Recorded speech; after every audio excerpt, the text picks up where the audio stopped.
Hello. Our story begins with Master Yoda, centuries before his ascension to the High Council. He was joined by his apprentice, the Spez, on a mission to criminal territory below Thifera. Yoda and his apprentice walked side by side through the walkway of the city. Their mission was ordered by the High Council because of recent criminal activity from someone referred to as Lady Kassur of Naboo. The individual was a local to the Mid-Rim planet, but their main operation did not come from Naboo. The Jedi were trying to stop the crime ring from spreading deeper. Aside from just participating in criminal activities, it oversaw a major hold on the black market, and there were new strands of drugs coming out that would poison large sections of the population. It could become a public health crisis. Essentially speaking, the drugs made the user sick, and then, like a plague, would make others sick. And logically one might assume or wonder why a drug cartel would want to kill their customers, but it's because, as found by a recently deceased Jedi Master, Lady Kassur of Naboo wasn't concerned in credits. She was taking territory. She came from an affluent family on Naboo, but her parents died of an accident, leaving her, the only child, with the inheritance. Lady Kassur, instead of utilizing her wealth for living prosperously, descended down a path of madness. Considering her parents died when she was around the age of 14, it was natural that she would react negatively. Regardless, she partnered up with Outer Rim gangs and rose to the top by killing off leaders and mob bosses with this poison. Her signature weapon was that poison, and she frequently ingested some herself, so that she had immunity. She drank blue milk with various bread types to prevent herself from dying by an assassination attempt. She had united various groups in the Outer Rim, and betrayed one of the Hutts, who saw her as an ally. She now held a majority of influence inside the Hutt crime family. Of course, that did put a target on her back, but as was reported by the aforementioned dead Jedi, she was planning to kill billions of people so that the crime rings could spread across the galaxy and encroach on Republic territory. She then planned to financially profit off the core citizens and slowly begin her pursuit of galactic dominance. She was only in her late 20s anyways, and she had made serious progress thus far. The Jedi here on Thifera were simply looking for an in, so that they could find a route to the heart of the cartel and cut the head off the snake. With centuries having passed since the Sith and Jedi Wars, the Order was prosperous. The Jedi were viewed positively by the government, population, and wider galaxy.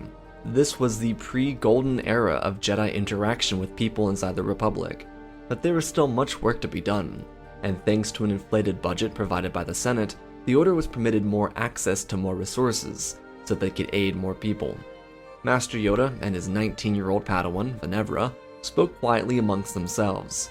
Due to Yoda having accomplished the training of another Jedi, he eagerly approached his instruction of his current student. He pushed her along, guiding her through her words as she attempted to start piecing things together. They stopped in a corridor of the city and searched the area. People passed by, some in awe that the Jedi had found themselves on their home world. The Jedi were regarded highly by the people, and it was felt. Venevra suggested they start with a local establishment or two, and Yoda followed along. They would visit a couple of cantinas, street bars, and vendors to ask some questions. People didn't snitch on the cartel, leaving the Jedi to continue searching. This was the struggle for the Jedi. Not that people didn't like them, but those in line with the cartel weren't budging, and those who were threatened by the crime syndicate were too frightened to ask for help. Master Yoda and his apprentice therefore abandoned the city and moved to another large city on the same planet. During their journey across the surface, Yoda and his apprentice spoke extensively about their mission. Venevra was worried that they might not find a resolution to it, and Yoda, while understanding, suggested that she find patience. If she could harmonize with the Force, they could perhaps find the individual that could lead them to Lady Kassur. Until then, he asked if she would like to practice some more meditative lessons, and she nodded. Being that Yoda was just beyond the age of 120, he yearned to teach more and more Jedi. He was considered quite young for his species when he trained his first student nearly a decade before, but the Council permitted it. Yoda was an overachiever in his early life. He was gifted with the Force, and there were many within the High Council chambers who believed that he might actually be the chosen one. These thoughts weren't shared with Yoda, but he knew that the Council thought highly of him. As a result, he frequently tried to be the best among their order. What he proposed to his student would be challenging for her. They had been training together since she was 12, which was also quite young for a Padawan. But as of recently, like now, Yoda found that she seemed to be more distracted. He could feel the excitement in her heart, as if something caught her eye. She wasn't like that prior to this year. Something had changed, and Yoda welcomed that change because it made his student unique. But he did worry about what could be the cause of it. Throughout their trip in a citizen speeder bus, she fluctuated from pure harmonized focus to distractedness. Yoda would catch Venevra staring out the window and stiffening her breath. Her eyes dilated with passing thoughts, and he watched her fingers twitch with excitement. She was fully invested in her thoughts, many of which he certainly could tell didn't revolve around their mission, which to Master Yoda was okay. Patience was the key to an investigation, as much as it was to instructing an eager student. Venevra was more aligned to the Order compared to his previous Padawan. She followed the code more regimentally, and she was someone he believed would find a seat on the High Council once she finished her own instruction of another. Time would tell though. When they arrived in the neighboring city, they followed the same steps, visiting local establishments before she impatiently proposed another method to finding the cartel. Yoda looked up at her with an amused expression, waiting for her to tell him.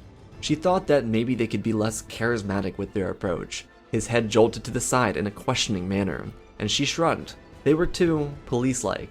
They weren't acting as a unit of the people, more of an overseer. Yoda understood, but to a degree that is what the Jedi were. Their alignment with the Republic was to be the representation of order and justice in the galaxy. She understood that, but it wasn't working here. Yoda allowed her to go forward because this was her mission. He designated it to her. He would do whatever she suggested. It would help him with understanding how much training she still needed. As Venevra proposed, they would be less upfront with their purpose in the city. They would get to know shop owners and be more personable. The citizens responded more comfortably, because there wasn't a direct fear of being taken away by the Jedi if they had cooperated with the cartel out of desperation or fear. Just as young Venevra had predicted, they would find a local willing to talk, leaving Master Yoda with a beyond prideful grin on his face. Before they began their discussions, Yoda had to step outside because he was receiving a call from Master Anakin of the High Council. Venevra started speaking with the shop owner about their struggles with the cartel, and Yoda learned that Anakin and his apprentice, Lesdar Stowe, were struggling with the resistance force on Iridu, just south of them on the Rima trade route. Yoda informed the Master Jedi that he and his apprentice would be there to assist as soon as possible. Master Anakin thanked him and ended the communication. Before Yoda entered the discussion, he called upon the astromech that accompanied them to the planet, T3X1, to bring their shuttle to the city and pick them up immediately. The droid buzzed a couple responses before ending the call. Yoda would join his student inside the talk, and she would gather enough intel to learn that several shipments of spice and other harmful drugs were coming from Tatooine. It was apparently the heart of the supply chain, but there were alliances with the cartel through the Rishi Maze. The shop owner knew this because he had friends that did mining operations in that territory, and some materials could only be found in the Rishi Maze. For example, the spice ingredients, which were listed by the carriers, had tree bark used to stiffen the experience, only found on Yukio. The shop owner suggested that they take a look on those planets. They might have better luck there than on Thifera. This was just a stop along the way. As the individual expressed, the cartel didn't typically get their hands dirty. There were enforcers around the towns, but they didn't show themselves. Lady Cassar didn't like having her presence known, because it allowed them to lay low and put their product on the shelves and earn revenue without struggle. He did request protection, and Venevra looked to her master, to which he nodded, promising the man that the Jedi were in his service. There would be an escort sent to watch over him for the next 3 weeks. This was something the Jedi could afford to do. Their positive relationship with the Senate permitted them the ability to hire local authorities to secretly and quietly protect people in danger. That's what Yoda and Venevra utilized here. As they left the building, he informed his apprentice they were leaving immediately for the world of Iridu. She asked why, and he told her that Master Anakin of the High Council was in need of reinforcements. They were struggling with some sort of cartel activity that had grown increasingly violent. Yoda noticed it, just as he sensed it, but she stiffened up a little, trying to not act weird about it. Venevra pondered if everyone was okay, and Yoda understood that they were all fine, just in need of reinforcements. The two of them entered the shuttle as T3 lifted the ship out of the hangar bay, and the Jedi took over the controls for the jump to hyperspace. The trip wouldn't be totally silent, but it would be a little oddly awkward. Yoda picked up on it and wondered if his student was doing alright herself. She was a little hesitant. Her calm demeanor was always present, even here, but she was on edge. What about? Eluded Yoda, but her response was that she was eager to find Lady Cassar of Naboo and bring her to justice. Yoda smiled and suggested that her eagerness be best placed into resolution. Lady Cassar likely wouldn't put herself in danger at Iridium. Yoda almost spoke, but withheld his tongue. He reminded his apprentice, trust the Force. Through the Force and their gifts, they'd be able to stop this criminal regime from going too far. Venevra bowed her head with a smile, reaffirming herself and telling him that she would meditate for a little bit before their arrival. Once they landed, T3 and Yoda exited the ship alone. Master Alonkale was eagerly waiting with his translucent robes and a semi-arrogant grin. He'd been a member of the High Council since his mid-30s, one of the youngest to ever join. He reintroduced Master Yoda to his student, Lesdar Stowe. Yoda smiled, remembering the young man, an 18-year-old who respectively bowed to the Jedi Master. His smile was warm, and he towered over his own instructor with his personal, darker robes. Alonkale and Lesdar were pretty much the opposites of each other stylistically. Alonkale wore aesthetically beautiful robes from some of the finest spinners on Coruscant, while Lesdar typically withheld an overrobe, just sticking to a thick black Jedi tunic.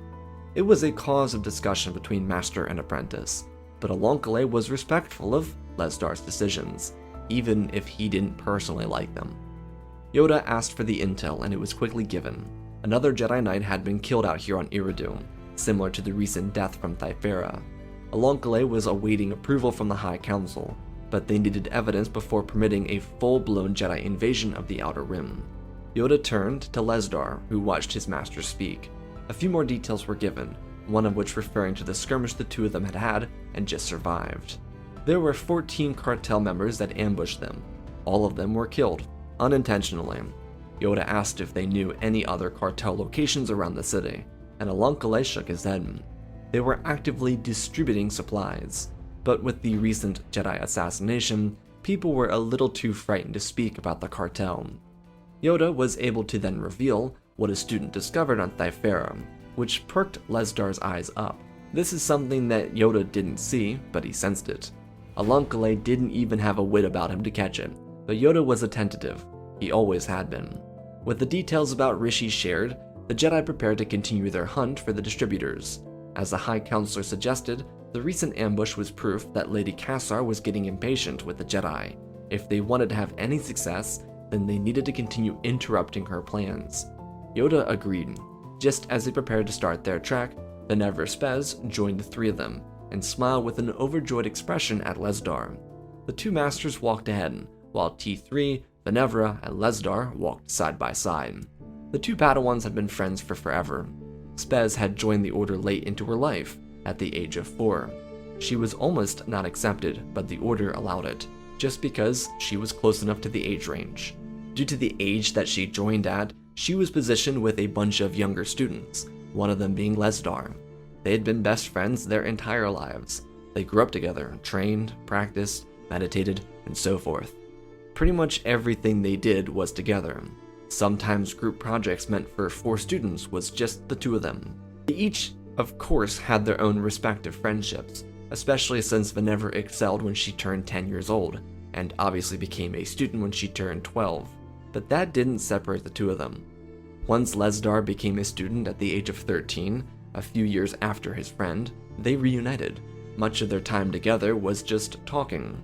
There was something so remarkable about one soul recognizing its counterpart in another. That's what they were. They could always soul read one another. Even without their Jedi powers, they always knew what was going through the other's mind. However, it had become relevant in the last year or so that they were yearning for more of this connection. By being separated by their responsibilities and reuniting so infrequently due to being out of the temple at different times, they longed for what they had throughout their entire lives. Friends could come and go, but someone that knows or understands you the way they did was indescribable. Butterflies didn't even begin to describe the excitement that filled their bellies when they first saw each other here on Eridu. And funnily, because of how thrilled they were to be by each other's side, they didn't talk much. They stumbled over words in goofy ways and kept darting their eyes to one another.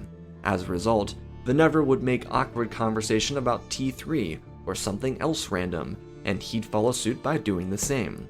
They both knew what they wanted to say, perhaps even do, but that wasn't ethical. It was certainly not appropriate with their masters around. Attachments to this degree were forbidden by the Jedi Code. Both of them knew that. Even with his dark tunic, Lesdar wasn't a frequenter of the dark side. He didn't even use it. He just liked the way it looked on him. Neither wanted to disobey their Jedi Code, or the way, but they couldn't stop themselves from being pulled towards each other. In the same way that a planet yearns for the sun to rise, they needed each other. It was an indefinable necessity for what could best be described as life. Living life without the other felt impossible, and that was the tension encapsulated in these moments, here behind their masters. How do you find the words to express such desires without ever having personally known people that loved? The Jedi stripped those feelings from everyone, but it was up to the individual Jedi to maintain their own harmony and their own loyalty to such teachings. At a certain point during their walk through the city, the air became stale. The Jedi stopped and turned to people who moved for shelter. Yoda turned back and caught a glimpse of the infatuation that filled Venever's eyes, before seeing the same desire from Lesdar. He didn't think much of it, as he quickly moved around the students to see a grouping of 30 criminals coming from one direction, and oh, of course, another 40 from the other. Master Anakin didn't believe they had a chance here, but Yoda had other ideas. He stepped out into the middle of the street and sat down, crossing his legs. Anakin put both Lesdar and Venever behind him. Oh fun, now they were holding each other. Not by intention, obviously. I mean, who would ever do that? The criminals readied their weapons. Various creatures from dozens of star systems packed the cruise. It truly was a pirate band, and unlike on Thifera, they showed up in force. As it turns out, Lady Cassar wasn't very pleased with losing 20 grunts to 2 Jedi. She didn't anticipate another duo to show itself on Eridu, but she sent enough cartel members to bring back the heads of a dozen Jedi. She wanted them dead. The criminals moved towards Yoda, slowly, as a multitude of others pointed their weapons at Anakin. His hand hovered over his weapon, as he tried to tell them to not think about it. He knew of Yoda's talents, but even at his comparatively young age, this would be too great of a challenge for Yoda. Master Anakin ignited his saber, as the students behind him followed in motion. The criminals still zeroed in on Yoda, as the Jedi Master harmonized with the swelling force. When the first pirate pulled the trigger, his eyes opened, and he flung into action, launching himself into the air with the ignition of an emerald lightsaber. Yoda landed on the ground and danced between his opponents, as the other 3 Jedi watched in pure awe. None of the pirates paid them any mind. Yoda was too deadly. The little green Jedi Master, in his young and vibrant years of life, sped between opponents, barely even using his saber to defend himself. He blocked shots back into opponents if they came his way, and danced away from anyone trying to fire into him. But most of the blaster bolts ended up hitting themselves, shooting their own feet if you will. Pirates fired at each other, trying to kill the Jedi Master, and finally with the Force, he whipped a few of them into each other. He grinned, maneuvering himself masterfully, without a hint of struggle. The thugs attempted to surround him, but he used their shoulders for defense, not even dipping his weapon into their bodies, as to allow them to be the decision makers of their own fate. Yoda leapt off the main group and flung his hand backwards, pulling a dozen or so off of their feet into the other group now approaching.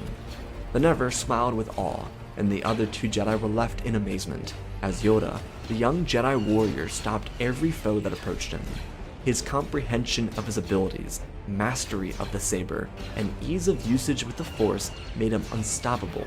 In his young age, he was awarded speed and maneuverability that was impossible for even the most able-bodied grunt to keep up with. Yoda whipped his saber around himself, deflecting the few remaining shots, as the last standing grunt fired a blaster, and Yoda stopped the bolt and lobbed it into the air, before raising his weapon to his own face and protecting himself.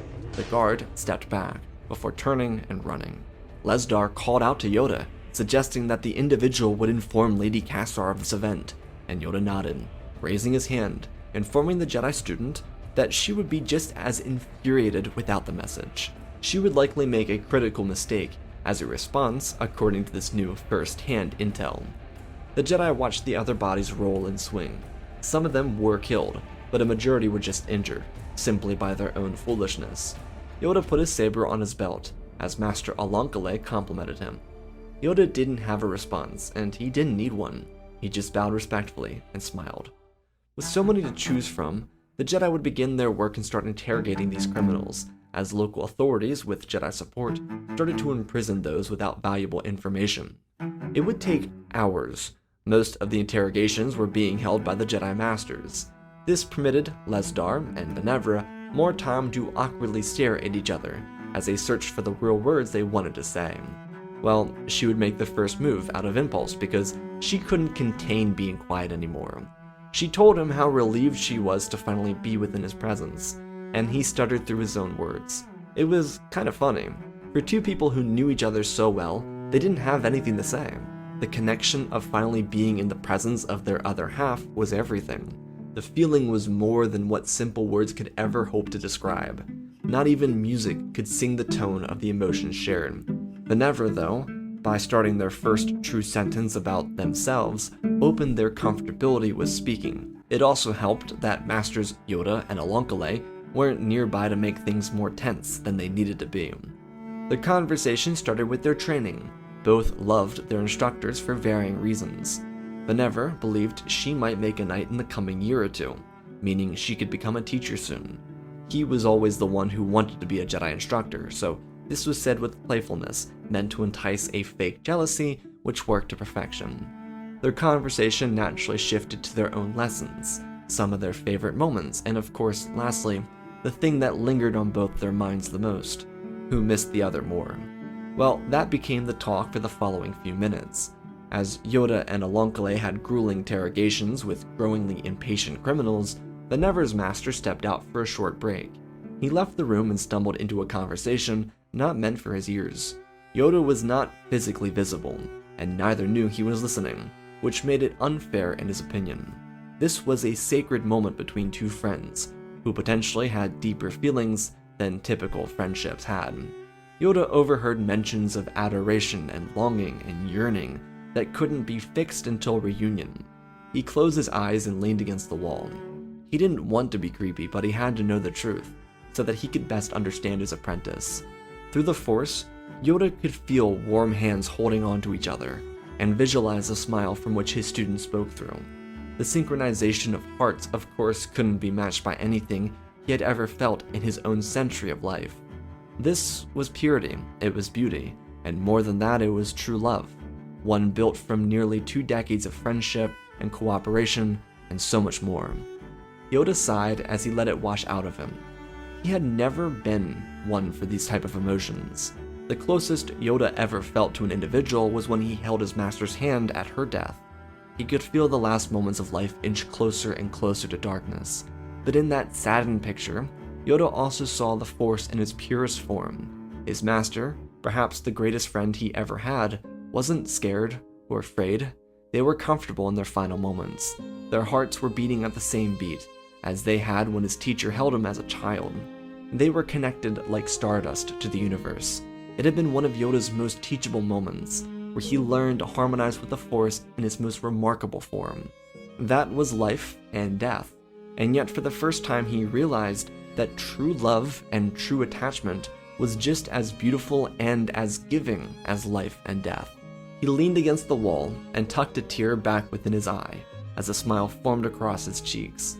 The Force was such a wondrous gift, and somehow these two managed to find its most unfiltered state of existence. It brought him profound peace, because as he turned around to return to the interrogation rooms with Master Alonkale, he recognized something himself.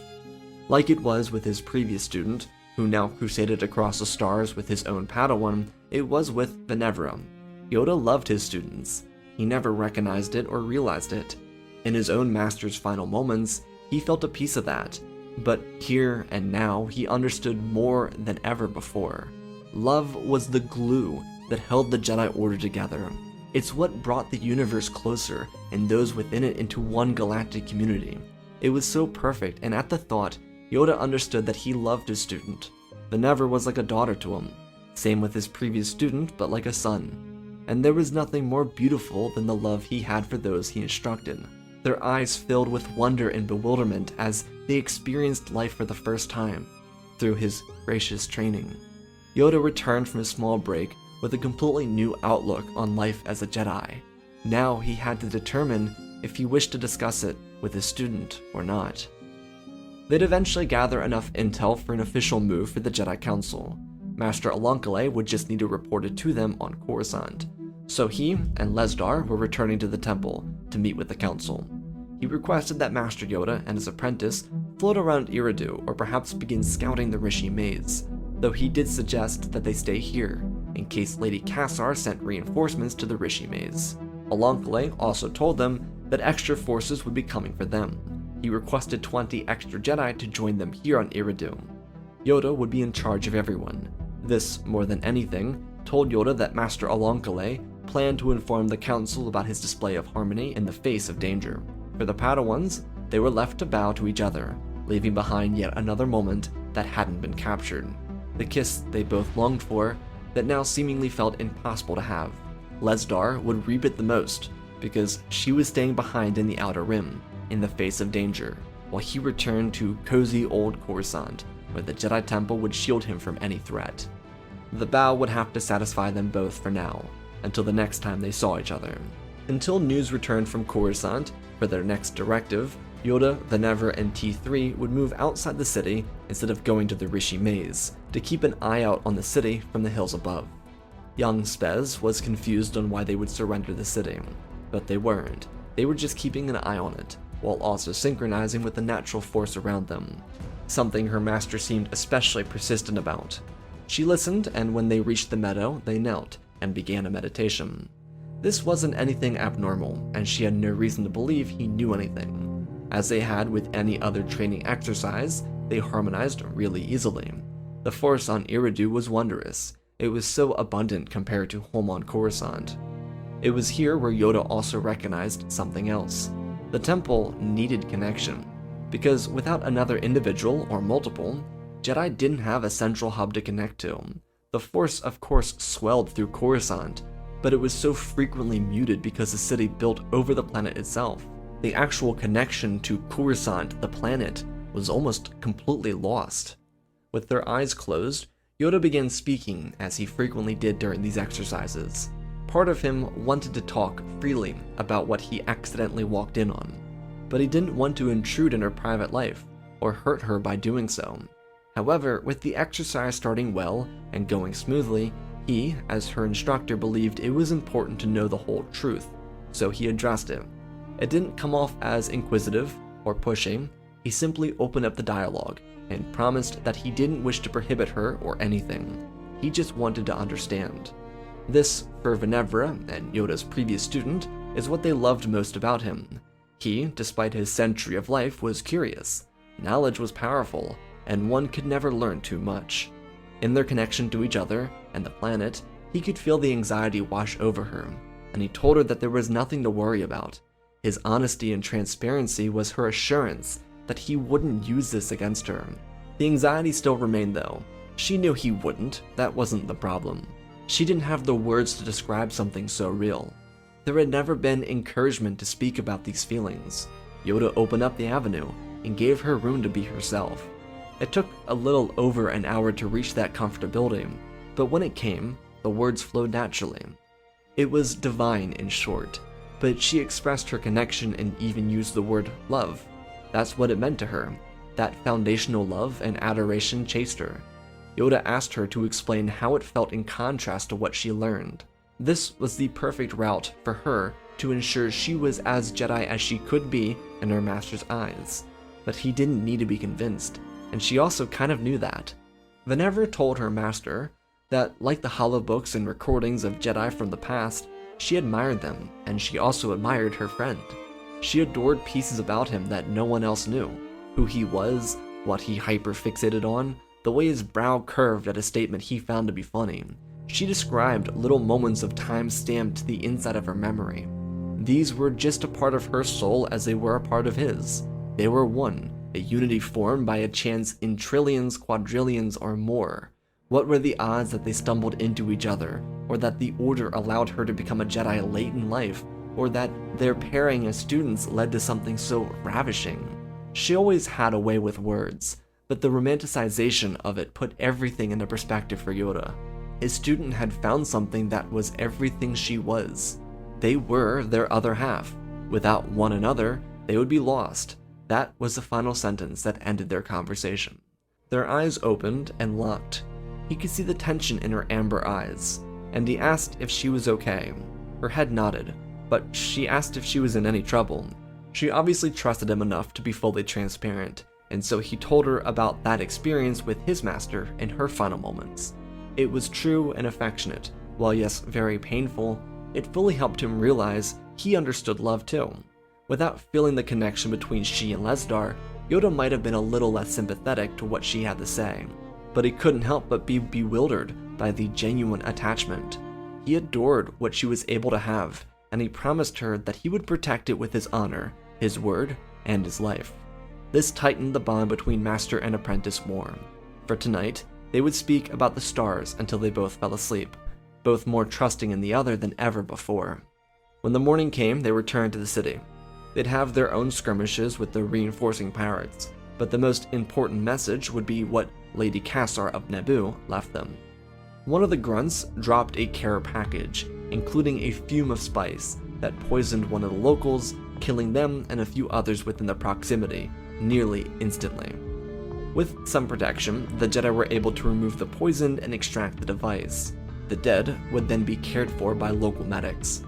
As for the message itself, Lady Cassar told the Jedi that they were encroaching on her territory. The further they went, the harder they pushed, the more people would die. If they left now, only half the population, theoretically, would feel her wrath. If they didn't, then the poison cloud she dropped would be widespread. As mentioned before, Lady Cassar planned on utilizing spice product to poison people and kill others near them through contamination. But she was also essentially threatening an all-out war with chemicals. She was giving the Jedi a date to decide.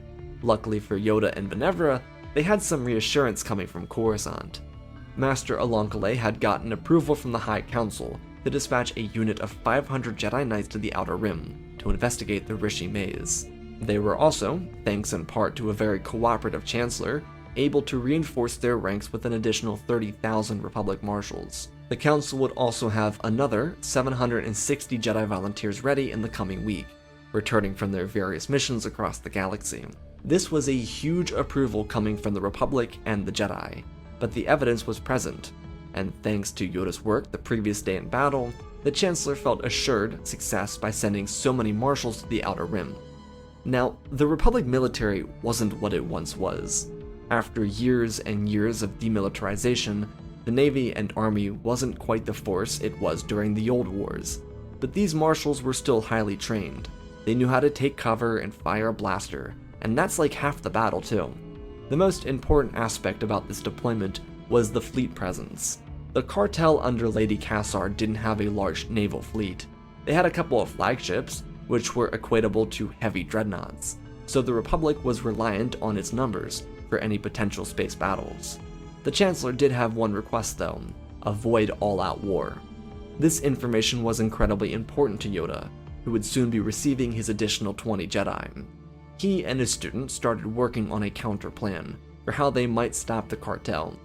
She suggested something that might be semi-problematic, but if the Chancellor wanted to avoid all-out war, then perhaps there was a method to stop it. She told Yoda that they could invade the capital of the cartel. It wouldn't be safe, but it also would be the last thing Lady Cassar would expect. Yoda thought on this momentarily and realized that Benevra was right. They needed to do it. When their reinforcements arrived, T3 plotted the course for them, and they departed from Eridu immediately. Everything was too silent for the following few hours. Master Alonkale and Lesdar were returning to the Outer Rim with hundreds of other Jedi, including a few other counselors. The Republic marshals were targeting systems with the most difficulty and displaying force, as Lady Cassar of Naboo listened to incoming reports across her minor empire. This wasn't a fully realized cartel. It wasn't massive or spanning. They were trying to front a power that they didn't have to scare off the Republic who had become complacent. Now, this isn't to say that the cartel didn't have a lot of influence, because it had most of the credits in the Outer Rim, just militaristically it was fragile. For a galaxy-like conflict, the first truly seen in generations, it was really pretty pathetic, but it left Tatooine open for an attack, which, as Venevra predicted, Lady Cassar wouldn't see coming. Their Jedi shuttle slipped past the defense frigate, because it was a simple frigate and they landed on the surface. The people of Tatooine didn't expect to see Jedi on the surface, and it was even more shocking to see 22 of them. Ironically, the Jedi didn't need to search hard for Lady Cassar, because she was living inside the Hutt Palace outside the capital city. Venevra kindly had her master rest on her shoulders during the walk, because she wanted him as energetically ready as possible. He didn't really want to, but she insisted. This was the kindness shared between master and apprentice. She truly adored him, and understood how hard it would be to traverse the distance in the hot sand, especially without shoes, because Yoda didn't wear shoes on Tatooine for some reason. As they closed in on the palace, they were confronted by an armed guard, led by Lady Cassar's lead commander, Abaddon. He raised his weapon and fired at the Jedi without warning. Yoda leapt from Venevra's shoulders, igniting his saber and blocking shots. This provided the Jedi, who didn't react fast enough, a chance to get out of the way and defend themselves. The Jedi Master used the Force to lob blaster bolts back into the cartel fighters, before taking cover himself. Venevra asked if he was alright, and he nodded, asking the same to her, which happily brought the same response. The criminal scum littered the streets and prepared to gun down the Jedi. They were all waiting on Yoda's command, so he readily ripped the Force outwards, pulling down bricks and stones, laying a stronghold in the middle of the street. Yoda quickly communicated to his peers. They were going to take the street and the building side. They were outnumbered, but numbers weren't a game of skill. Yoda, in the middle of the flank, and with the Force, lobbed the bricks and stones across the pathway into several pirates. Abaddon rolled out of the way and fired again, as more Jedi came out, the other 10 igniting the weapons and engaging in a ranged attack. Yoda, with Venevra using the Force, lobbed himself into the middle of their lines. Because people were in danger, he cut through bodies and limbs. Yoda was calculated, and he kept a close eye on his student, who masterfully weaved her saber to protect herself. In this moment, probably not most appropriately because he was in a firefight, he foresaw her becoming a great Jedi Master. Perhaps the first of her kind, actually. Yoda flung another pirate through the air, as the Jedi from the roofs jumped down and cut through the remaining forces. Abaddon, in an attempt to kill the Jedi, detonated a bomb on his vest, and Yoda, again, using the Force, held the pressure together and lobbed him into the air, so that he could explode dozens of feet in the air without harming anyone. The Jedi picked up and moved on to the palace. At the same time, the Jedi at various star systems faced their own fights. The cartel wasn't strong and it had very little manpower, but they believed they were righteous rebels in the fight against the Republic. Lady Cassar, as she was about her actual strength, was bluffing about the chemical warfare. She was hoping to scare the Jedi off and start exposing the masses to her hard drugs, but it didn't work. The use of the chemical bomb on Eridu was an early experiment that worked really well, but it wasn't mass-produced yet. Instead, the pirates and criminals gathered together to fight Republic marshals and Jedi. It would prove to be a growingly uphill fight for the Outer Rim scum. The fleets, on the other hand, had no issue bombarding and shelling the pirate frigates into oblivion at various locations. The only ship free from attack was the flagship at Tatooine. That hadn't been ordered to return to the surface yet. When the Jedi reached the palace, they saw the Hutt crime lord, that once presided over the land, strung up by its tail in front of the main entrance. With 22 uninjured Jedi, the freedom fighters following Yoda broke in through the main gate and started a siege. There were several grunts in the corridors, but none of them had the weaponry that Abaddon had, and they were only security personnel, basically meant to frighten the populace from rebelling. They fired their weapons inaccurately, and they were either forced to surrender or were cut down, as Yoda, trailed by a student, entered the main throne room of Lady Cassar of Naboo. She didn't look very pleased to see them. Yoda offered her a chance at surrender, but she refused, igniting a light whip, stolen back from a Jedi Navigator years before. In her back pocket sat another weapon for safekeeping. She swung the whip at the Jedi, but Yoda and Venevra blocked it. They kept their distance, further frustrating the mob boss. With an aggressive strike at the smaller Yoda, he moved out of the way and used the Force to lob her into a pillar. Blood trickled down her forehead as she raged at the two of them, spinning the saber as it spun in various chaotic directions. They moved out of the way, but one of the rampant strikes wrapped itself around Venevra's wrist, pulling her downwards. The Jedi Padawan pressed her hand into the floor, and with the ignition of a saber-like dagger, Venevra pushed her hand down and leapt over Lady Kassar. As the Jedi student landed, she pulled her other hand from the whip and backed away from Kassar. Yoda tried to move in, but he couldn't. The mob boss jabbed her weapon at Venevra's heart, but she gripped her opponent's wrist and, utilizing some Jedi martial art techniques, flipped the dagger around and plunged it into Kassar's abdomen. Venevra pulled back and stepped away, flipping her saber into her hand with the Force and staring down in shock. Yoda looked at his student, seeing that she hadn't been harmed. As Lady Kassar stumbled backwards, she yelled at the Jedi, telling them to damn themselves and their order and their righteousness. As the angry mob boss ripped the dagger out of her stomach, trying to take someone with her, she stumbled again and fell through a newly carved hole in the floor. Down below, a hungry Nexu was waiting for her and ate her alive. Her screams were hard to hear, but that was punishment for what she did to those who had already died because of her actions. Yoda and Venevra would remain on Tatooine for the following few days, as reports returned. There was one Jedi death on Tatooine, with about 27 others across various skirmishes and battles. Another 213 Republic marshals died in the fighting. Perhaps this was the least costly war in galactic history, but those lives meant something to someone. Lesdar worried about Venevra because of the reported single death from Tatooine, and she, of course, was concerned about the 27, one of which could be her other half. But they were alive, both of them. Lesdar actually had an injury, one that he didn't concern himself with because of his worry for her. But it was a pretty harsh injury, one that would have him to have part of his leg amputated. It was below the knee type of loss. Master Yoda would be reported by other Jedi for his heroics during the skirmish at Tatooine. His student certainly praised him, but he was grateful for all of their work, because it was a combined effort. Master Alonkale would be in charge of everything having to do with the Outer Rim, as marshals and Jedi Knights continued to dig up members of Lady Kassar's crew. Also, yes, the Nexu from beneath the palace would be returned to Seleucami, where it belonged. Yoda and Alonkale would reunite on Eridu for the following few weeks, leaving Venevra and Lesdar to see each other again. They were so worried for the other that being together again felt like receiving a life for a second time. She asked about the leg and the story would be told, but they were both alive, united again. That to both of them was all that mattered. During this turbulent time, Master Yoda would watch the two of them periodically.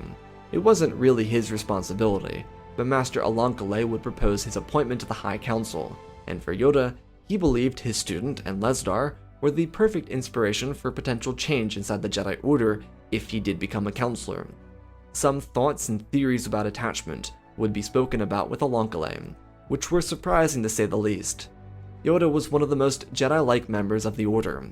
He was being considered for one of the highest positions in the Jedi Temple at, in his species, an incredibly young age. It's not that questioning or speaking about it would lose him that opportunity, but it left Alonkale with more questions than answers. Before they ever returned to Coruscant, with their permission, Yoda would tell his friend about the connection their students shared. At first, Master Alonkale was appalled. As a lifelong Jedi, it was against their code. As a counselor, he felt ashamed. But then, Master Yoda, who felt the purity, let his friend see it for himself and feel it. There was something about true love that was indescribable. Neither Jedi Master had experienced it in their lives, but they, right there and then, understood the attachment their Padawans held. Venevra and Lesdar were able to continue being with each other because of Yoda's and eventually Alonkale's protection. Being in the Outer Rim for the prolonged period of time allowed the young Jedi to delve deeper into their feelings. That same meadow where Venevra told Yoda the truth became their spot. A few other Jedi stayed at Eridu during the same time, but they never learned the truth about these two. It was quite profound for Venevra and Lesdar to stay in the meadow and just experience peace in each other's arms. The irresistible pull towards one another didn't just make them better partners, but more adept Force users. They gathered at the meadow every day, after doing their tasks, and eventually, that's where they both mustered up the strength of that first kiss. Magical wasn't even a fair word to use to describe it by, but it determined for the two of them that no matter what, they wouldn't abandon each other, even if the Jedi Order forced them to leave. This was their choice, and that would become the challenge for Master Yoda upon their return to Coruscant after months in the Outer Rim. Venevra and Lesdar returned to their training regiments inside the temple, which could be hard or easy, but Yoda had a much tougher fight to wage.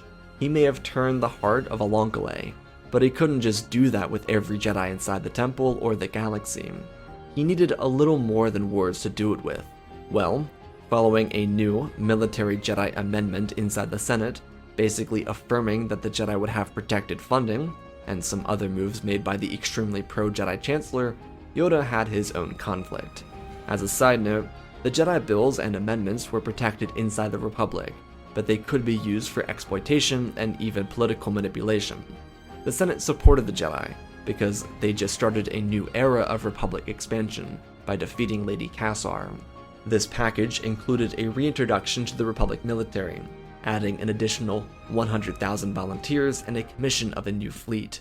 For the Jedi, they got a larger budget to add new outposts across the Outer Rim.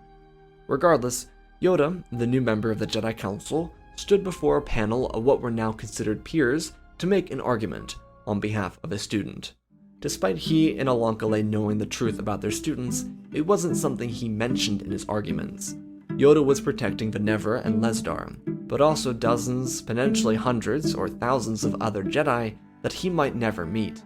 He reflected on people who came before them, who challenged the status quo by harboring attachment, and how those methods had proven to be ineffective. But Yoda believed in an order that could be willing to change. He referenced the Sith Wars of a few centuries back. He noted the Rule of Two that apparently wiped out the Sith with Darth Bane. The Jedi needed to continue evolving. They were productively doing that on the galactic front, but what about home? Yoda knew that he would outlive everyone in these chambers, but he also would outlive his Padawan too. She was so young and vibrant now, but it had crossed his mind since the skirmish on Tatooine that, like his master, he would be by her side at her deathbed.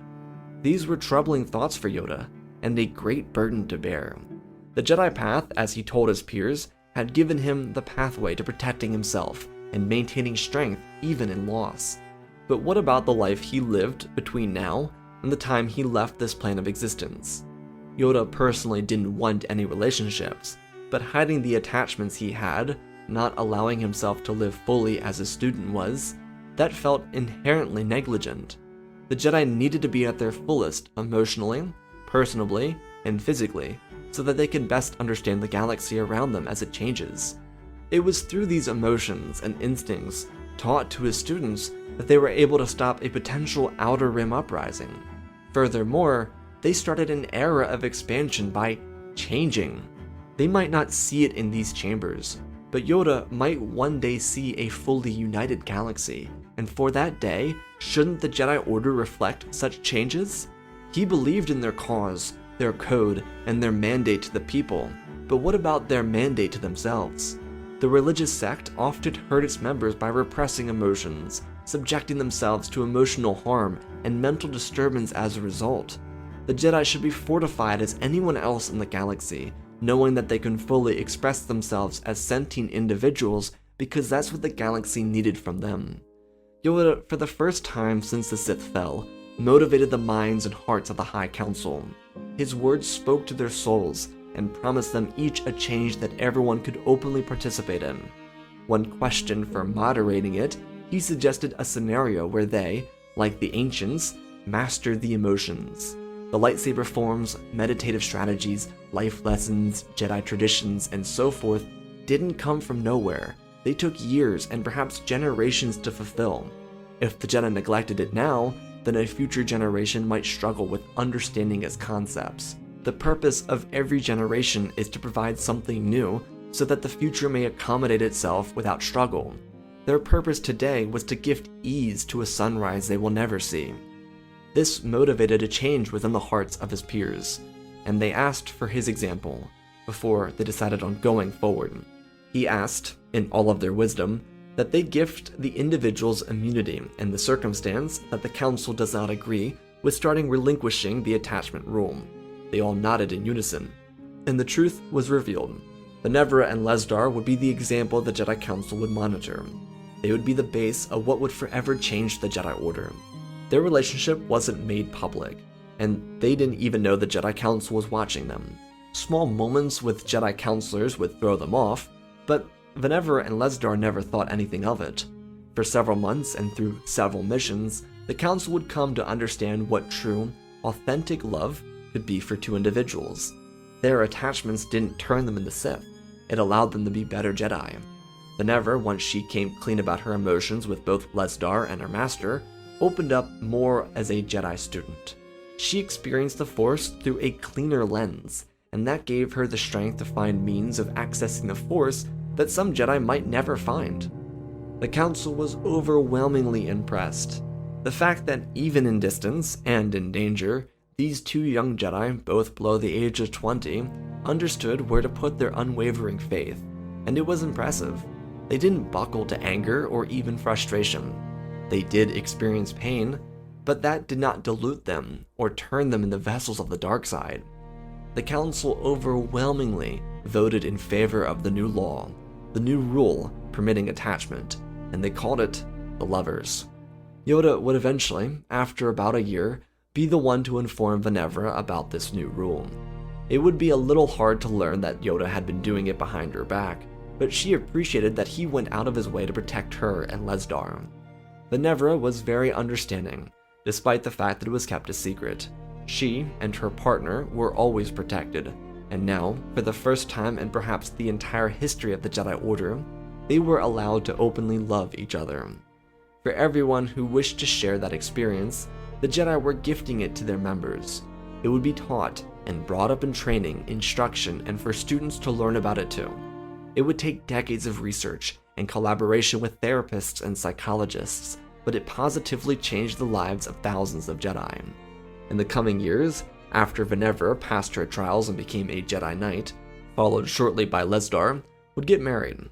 The Jedi held the ceremony in the Great Hall of the Temple, and almost every single member present on Coruscant showed up for the event.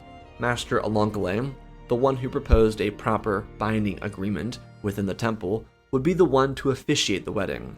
It would be a truly gorgeous ceremony, one that had some members tearing up, watching their best friends get married, others considering if they might feel the same way themselves. But overall, the consistent feeling was happiness. It lit the temple up. That same life Yoda felt was shared between every member, young and old. The Jedi had begun their progression into the future. Benevra and Lesdar were the example, but generations were to come. Even with Yoda presiding over the Jedi Order and the Republic entering a golden age, the Jedi had changes to adjust to. New threats were rising because of Republic activity in the Outer Rim. Jedi were also permitted to have children, but what did attachment mean for Jedi who formed relationships with individuals outside the Order, or those who desired more? Yoda may have created a new legacy of happiness, but in the new Lover's Law, there would be more challenges that would face the High Council, and with it, the rest of the Jedi Order in years to come. Our story continues with an assassination. The Chancellor had been murdered. After decades of bubbling tension, it came to a head with an assassin putting a blaster bolt through the Chancellor's head. But no one knew who sent the killer. The murderer escaped before the Jedi could bring them into custody, and the threat of the buyer remained at large. The Republic was much different than any time that came before. Following the grand success of the fight against the cartel over 700 years beforehand, the Republic was elsewhere, everywhere actually. It was the galactic government, and aside from some minor corruption scandals over the years, some involving the Jedi, it was an overly peaceful regime. Thanks to some military creation bills and Jedi favoring amendments, the Republic and Order itself were spread out across the stars, from the bottom of the galactic map to the top, far to the southwest and to the northeast. The galaxy was covered. The Hutts, for example, were a fuel tycoon. Their business was supplying fuel to the galaxy, trading rhydonium, and participating peacefully in the galactic market. The Republic military hadn't truthfully seen much change since the days of the late Republic, as was being dubbed now. With their navy spread out through every major trade lane, the Republic looked like the optimal society. There were branches of inequality through some of the rims, but it wasn't much of a stark contrast as it could have been. There were space stations for galactic communities to gather, starliner cruisers that traveled to and fro sectors of the galaxy. It was, as the Jedi were, a united community, thus leaving behind the mystery of the assassin and why it would be done to such a prosperous galaxy. This was the greatest the Republic had ever been. It wasn't quite the High Republic, which had a prolonged stay of over 500 years, but without a Nile movement or Martian Row, the galaxy had known its peace. Inside the Jedi Order, and even outside, they had a wider community of over 73,000 Jedi members. Some of them existed within communities as everyday citizens. Others lived off of outposts, training academies, or simply mountain study halls. The Jedi Order grew exponentially since the days of Yoda's second Padawan. The legacy of Venevra and Lesdar were never forgotten, despite the fact that they had long since vanished into the Force. Their family, though, had great descendants and still remained members of the Jedi Order. Yoda, of course, never forgot Venevra, and he was there by her side when she passed into the Force. But more on the descendants later. The actual order of over 73,000 was widespread. The Lover's Rule greatly changed the Jedi, and it caused several issues during the last 700 years of existence. But these challenges brought forth some incredibly important advancements for the Order. What the now Grand Master hadn't realized about the attachment rule, in his early 100s, was what else it would later encompass. For example, Venevra ended up having 3 children over the years with her beloved. That was a completely unique form of attachment. She was always a shining example, despite the biases Yoda had for a student. Other forms of attachments that required new classes and regulations involved those with spouses, split couples, non-Jedi relationships, intermingling with government officials, and so forth. There were so many variations of attachment, and it was hard for the Council to maintain. And with the Order growing so quickly over the years, that was part of the stress. The Jedi High Council, which Yoda was a part of, watched over the entire Order. Every new 10,000 Jedi added to their ranks got a new Council of Elders. So there were effectively 8 councils, including the High Council, situated on Coruscant, of course. Spreading out the leadership really benefited Yoda, and alleviated the highest council in the Order. But this size increase of the Jedi was also permitted because of the existing relationship with the Republic. If there wasn't a military Jedi amendment, the Jedi probably would have capped their numbers around 35,000, just for ease of control without stretching their budget. Now, the Jedi Order itself was not all 73,000 members. Quite a few of those Jedi were spouses or related to a Jedi. For example, if a Jedi had 2 children and one of them didn't have high sensitivity to the Force, they wouldn't be abandoned. They also wouldn't be active Jedi either, but they'd be considered part of the Jedi family or community. What basically made a Jedi was their familial connection, and or if they had a child of the Force. So many children of Jedi without high midichlorian counts typically passed their parents' gifts on to their own children. Sometimes it just skipped a generation. It was complicated, but the point being, a solid 16 or so thousand of those Jedi were not trained up to the standards of a normal Padawan or youngling. Other instances of the increasingly high Jedi headcount came from the attachment rule in different forms. Individuals like Sifo Dyas or Sol formed connections to others and, in an effort to recruit more Jedi, brought them into the Order. This could sometimes be problematic, because not everyone was fit to be a Jedi, hence some of the regulations on attachments and individuals permitted into the Order. But overall, the point being, the Jedi grew exponentially, and about 57,000 of the 73,000 aforementioned Jedi were active participants in the galactic affairs, whether that be through diplomacy, protection, humanitarian relief, or whatnot. It was a much larger order than Yoda, especially, ever thought it would be, but that was the choice he made. The late era was over. The High Republic had ceased. The new era was yet to be determined.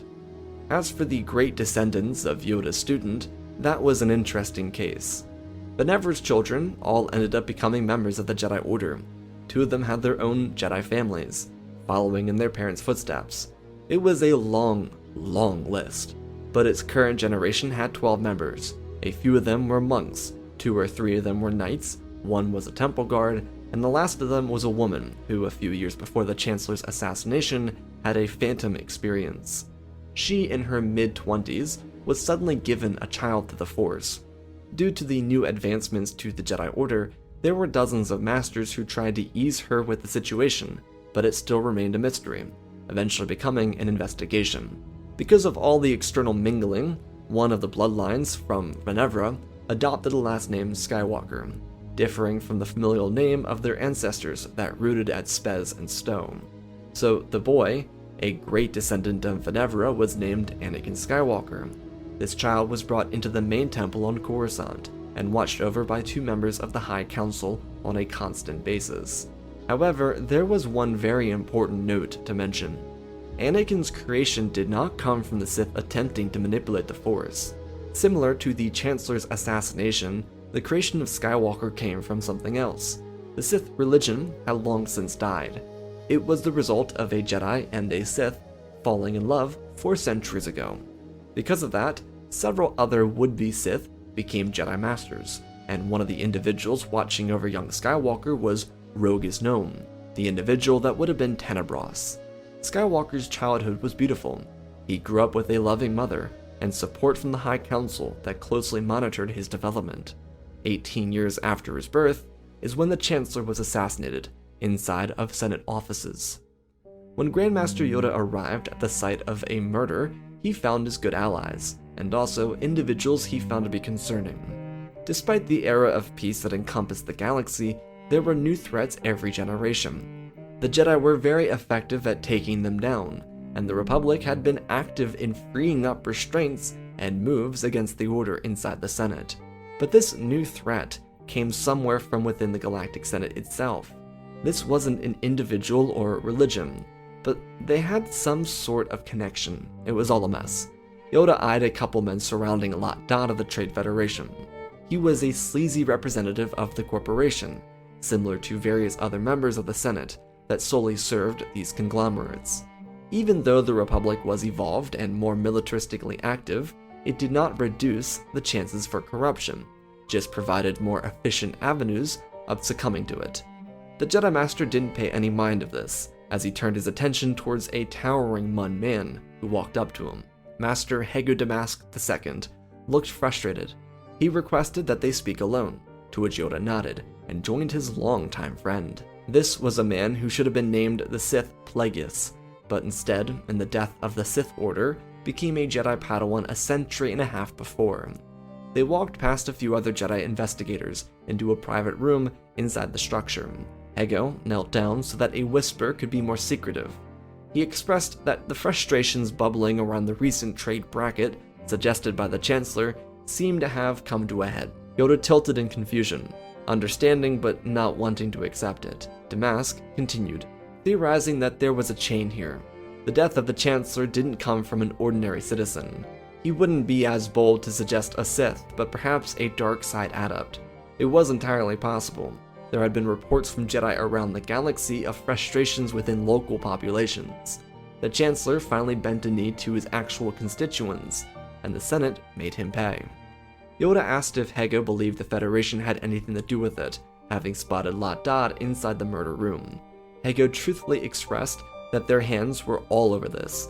Surely they were trying to be here so that they could show their support for the Chancellor, his wife, and their family.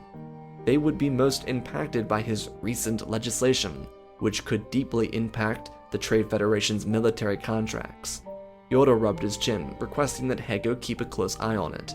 The Jedi Master nodded his head, suggesting that Masters Jin and Palpatine start looking into the trail leading from this incident. Yoda, again, nodded, trusting the intuition of his very intelligent friend. The 2 of them split up and started their own separate ways. As Yoda was leaving, the new Viceroy of the Trade Federation walked past, calling out Lot Dod's name. The Cato-Nemodian man, named Mors, asked everyone in the room for their health, and Yoda couldn't bear to hear anything more than that, so he left. Along the way to his transport, he met and spoke with various senators about their health, including the young senator from Naboo. Even without a blockade happening, Padme found herself to be a very successful politician at home and abroad. The major difference is that without an invasion, her representative was Sabe instead of Jar Jar Binks. These conversations didn't last very long. Yoda was returning to the temple to await intel that Master Damask surely would decipher. In the meantime, he would visit Master Rogus Gnome and young Skywalker, who was progressing along his training quite well. The Jedi Temple Anakin grew up in was covered in illuminating colors. Banners, flags, and tapestries hung from the walls inside the temple. It was a beautiful structure. It represented all the people of the galaxy. It was a jubilant time for the Jedi, and they always made sure it felt warm to themselves. After all, it was their home. Anakin and Master Gnome were training on the edge of the temple, standing with their body weight pressed solely on the tips of their toes. It was a very challenging exercise, but Anakin loved it because his mother taught it to him when he was a boy. She and a few other knights were off dealing with a crime ring inside the Rishi maze. Yoda watched from afar and didn't impede on their session. He just observed and waited for a chance to give his pride to the two Jedi for their work. Anakin was frequently excited to see Master Yoda, because he loved learning about his family's history. Despite being a mystery himself, Skywalker was not treated any differently. His position inside the Order was not revered, and he wasn't given special treatment either. His oversight might be considered special, but no one was specifically jealous of him, and neither was he of anyone else. Anakin today wanted to know about Yoda's second student. The questioning made Yoda think back to his time as Venever's instructor. Some of their own missions were stressful, like the one here with the Chancellor, so he decided that the 18-year-old Anakin was well old enough to learn the story of Lady Cassar from Naboo. She was a stark contrast to the current leadership that caught Anakin's eye from Naboo. Yoda didn't force or suggest anything. He just told his story as they walked throughout the Jedi Temple. Across the city, as the beaming sun started to slip into the horizon, the Trade Federation gathered inside their executive offices. Due to all the success with the military contracts they were given, they had themselves high-rise offices inside the capital, because who knows if anyone needs to be present for the Senate sessions. The Trade Federation wasn't alone in this. Joining them was their very powerful asset, a brute, but not a Sith. Callie was his name. He was the creation of Mother Talzin, meant to be the first male sorcerer of the Dathomir. Though his unhinged, brutal habits turned him into an outcast. Callie quietly lurked in the corner of the offices. He lived on Coruscant, and he was an aide of the Federation. What turned him into said outcast was his magic work. Mother Talzin taught him how to be a witch, like the rest of the Coven, but his desires for greater power led to him doing the unthinkable. He submerged himself deep into the water of life inside the Dathomiri cave, utilizing its natural gifts. Callie raised the water and shoved the Force inwards. He attempted to give himself more power so that he could become leader of the Coven. His push for greater power was to overthrow old Daka and Mother Talzin in one go. In his attempt to give himself strength, he forced his hand with the Force itself. It reacted and gifted such power and life to another, because he was capable of creating it on his own. Callie's actions resulted in the Force creating a new life to stop him. After his ritual, he'd be found inside the water of life, floating on his back and wheezing in pain. The shock of his actions sent out a wave throughout the cavern and launched several Night Sisters from their feet, injuring a few others too. Mother Talzin was awoken by this blast, and she stormed out to figure out what happened. She couldn't believe his actions, and punished Callie by banishing him from the Coven. Talzin almost killed him, but even in his power-obsessed mind, he couldn't bring himself to remember what he did. He knew he wanted more, but he had no memory of the actual event. Callie felt betrayed by his creator and swore to lead a life of vengeance until he was all-powerful and could come back to destroy them. That brought Callie to the Trade Federation. As a local to Dathomir, he wasn't given grand ideas about the Republic or the age of prosperity that existed for centuries, but he, as an assassin or bounty hunter, doing enough to get himself food, started working on behalf of the Trade Federation, and he learned enough with them to catch the eye of the current lead administrator. Mors was Newt Gunray's successor, someone who worked inside the Federation offices for a long time. Mors and Gunray were complete opposites. Newt Gunray was a coward who did business successfully. Mors was front and forward who did business aggressively. That could lead to success. It could also be troubling. His military contracts with the Republic helped him earn favoritism within the Federation itself. Mors and Callie rose to the ranks together, and here, after 18 years of collaborative work, they sat inside the Federation boardroom, furthering their plan. Callie killed the Chancellor as requested. His prize was the gift of more hard-to-obtain elements for his sorcery. He used the lessons imparted onto him by Mother Talzin to see into the future. The Federation, with Callie's oversight, believed the Chancellor would turn the public against the Federation for obtaining a monopoly over the military-industrial complex. This was semi-truthful. The Chancellor was willing to negotiate a deal that benefited both of them, but impatience cost the Federation a chance to see that come to fruition. However, they did intend to use the death of the Chancellor to swarm the Senate with allies to their cause. It was what they believed to be a win-win scenario. The only problem, and it was warned by Callie, is that by doing this could alert the Jedi to their operations.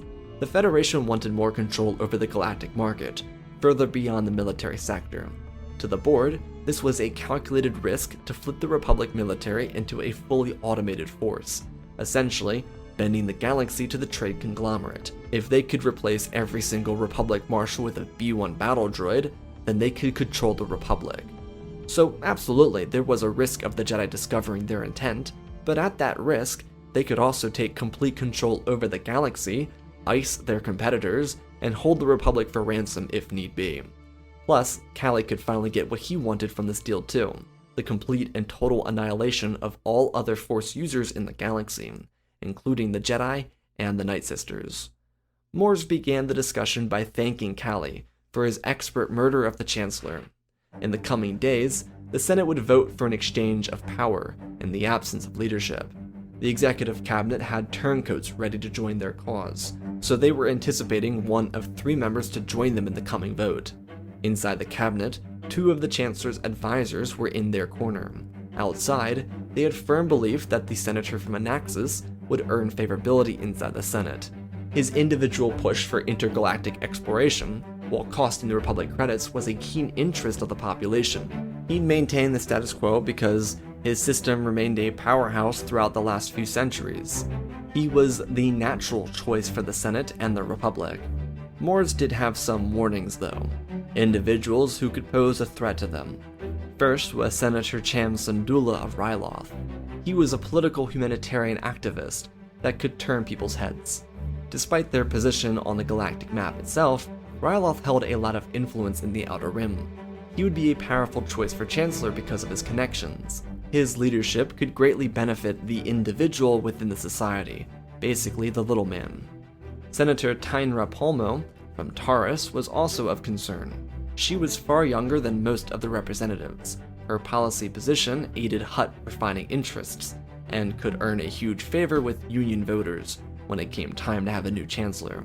She had a bit more leeway than their Anaxis-bred senator, but her anti-military positions could be a bit troubling. Nothing like demilitarization, but reduction of budget. Senator Padme Amidala was another threat to look out for. Out of the 3 mentioned, she was the least likely to make a bid for chancellorship, because she was far too humble for herself. But her alliances through Onderon's Mina Montiri and Mandalore could prove to make her a lethal politician. Padme, even at her young age, had tons of influence, and the Federation was wary of that. With potential threats and targets picked out, the Trade Federation started new business to start rounding up the representatives necessary to secure the next leadership position inside the Senate. The following few weeks would be tedious and tiresome, but Mors was convinced that they could bring the Republic together behind their power.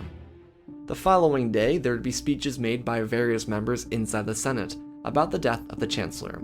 Master Gnome was standing with Anakin inside the main communication chamber. After yesterday's conversation with Yoda about his great, and so on grandparents, Anakin thought about what it would mean to have that connection in his life.